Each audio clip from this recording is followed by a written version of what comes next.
What's up, YouTube? It's your boy Young Lincoln here. Just want to go into real detail this DACA situation. So we have Donald Trump, President Trump. He has a plan to rescind the DACA program.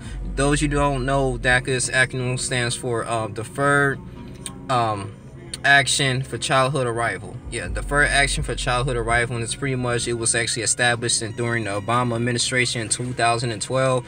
Actually allowed illegal immigrants to have some rights in this country, to be citizens here in the U.S. and actually compete competitively for jobs economically.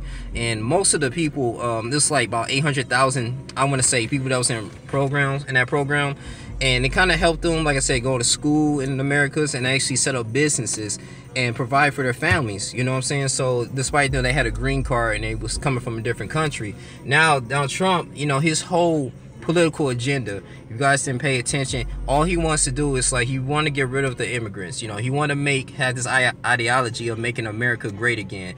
And number one, that's getting rid of all the legal immigrants out of this country so they can save up jobs. Now, it's approximately, I did a research, approximately about 27 million foreign workers.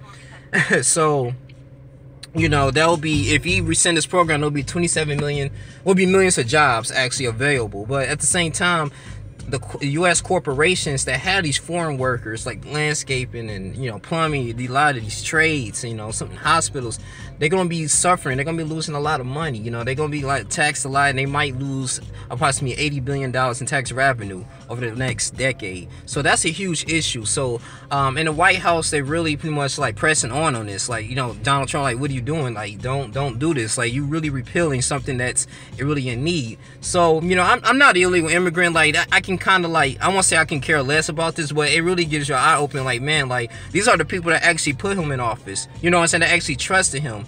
And, you know, that he already had his own money, so I can't say they really funded him, but, you know, for him to turn his backs on him, and he wanted to build a wall. So this is like a real tyranny going on, and I think this might, you know, insinuate maybe a civil war. It's going to be real bad, you know. But at the same time, though, I feel like, you know, as black people, we shouldn't get involved in this, because this is not our concern, you know.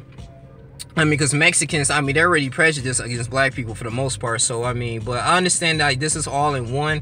But this is really, this is interesting. This is really interesting news right here, man. I didn't really think he was going to do this, to be honest with you. You know, so it's going to be interesting how this all play out. You know, I mean, a lot of people in this cabinet are leaving, and they don't, you know, they just don't know what they're doing. And it's just a huge mess right now in the White House. So, yeah, man, to be honest with you, man, I'm kind of on the fence side of it, because I'm not a Mexican, I'm not a Hispanic, though. But for all the people who are here, you know, that knows people that are illegal immigrants, and they've been in this country for 10, 12, you know, 15 years, 20 years, man, and all of a sudden, you know, you got a president that wants to